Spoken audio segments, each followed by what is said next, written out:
Hello everybody and welcome back to the Outdoor Channel. We do like doing Amazon reviews here, and today we've been able to partner with Muslogy to look at not just one but two different truck bed nets. Now I think they'll both get the job done today, but we'll leave some links over in the description. You guys can determine which one is best for you. Today's test vehicle is a 2026 Chevrolet Silverado. As you can see, this is a crew cab short bed and is the LT trim, courtesy of Ray Chevrolet in Fox Lake, Illinois. And at the time of making this video, it's August of 2025, so this truck is brand new, only has a few hundred miles on it. Pretty much a carryover from 25, but it's a nice truck. All right, let's go ahead and get to the review.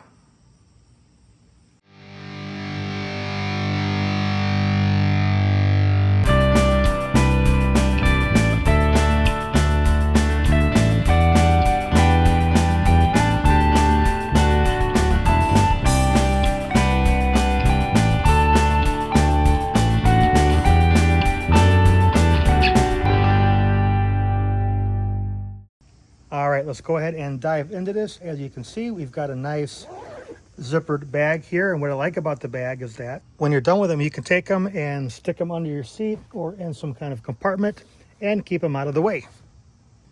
Inside, we have a set of carabiners and we have the cargo net. One of the key takeaways is that they give you 10 of these carabiners. Now, that's kind of nice because some of the other companies out there only give you 4 or 6, maybe 8 at the most. Having a full 10 here is really, really nice. The install, as you can imagine, quite simple. They give you some attachment points here on the net. Comes in a few different varieties depending on what you're looking to do. Now, you can use this to kind of pull on. If you're trying to secure your load, you also can use it to attach your carabiner. Now, one of the nice things about the Silverado in particular, they give you a bunch of different attachment points. In this case, they're D-rings. And you can take this and apply it to the appropriate position. And they have this on all 4 corners. Moving on to the demonstration, we're going to take a set of these bins. I have one of them right here. Some will stack 1 high, some will stack 2 high. We'll take our cargo net, we'll secure the bins with that.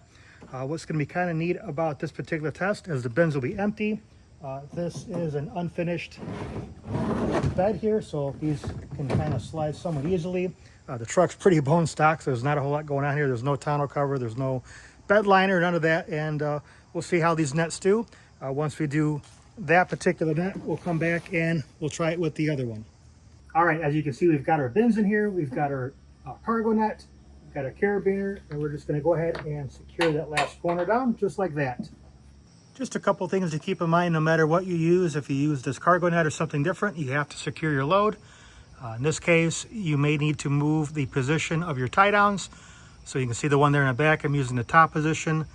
This one I'm using the middle position. And over here in the corner, I'm using the bottom position now. I'm just demonstrating here what you can do. You have to use what's appropriate for your particular load. This is also pretty flexible, so you can grab this. I have a carabiner here, but if you have something down here to tie it to, you certainly can. You can stretch this over, in my case, a bin, and better secure the load. And of course, with any load, how you position it and stack it will determine whether it can move a lot. So this one, of course, has a little play because I have nothing on either side.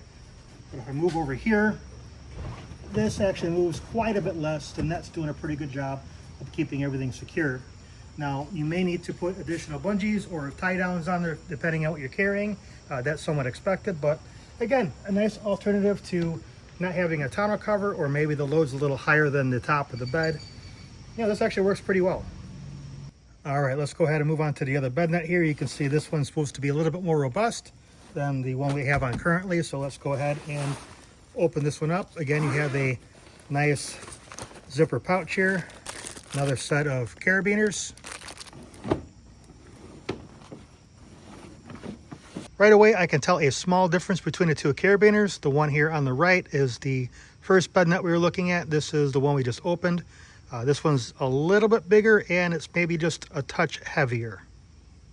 You can see there's a significant difference in the opening here of the webbing and of the material of the webbing. This is a lot thicker than this right here, and the opening is of course a lot bigger as well. So I think this will stand up to the elements a little bit better. At least that's what they advertise. It seems to make some sense. Let's go ahead and put this on and let's see what we get. As you'd imagine, the installation is about the same. Now, the first bed net had like dedicated places to put the carabiner. Here, there's no dedicated places. You really just kind of put it wherever you need it. So it could be here, if that's what you need. It could be here, if that's what you need. It doesn't really matter. It's pretty thick. Of course, the more material you get, the better off you probably are. Go ahead and secure that down there. Make any adjustments as needed. But likewise with the last net, these two bins here had a little bit of play. These actually really aren't moving at all. So again, you have to pick which one's better for you. That's all there is to it, to these bed cargo nets. I will again leave some links over in the description. If you like this content, hit like and subscribe. We got more product reviews coming. Thanks, and we'll see you next time.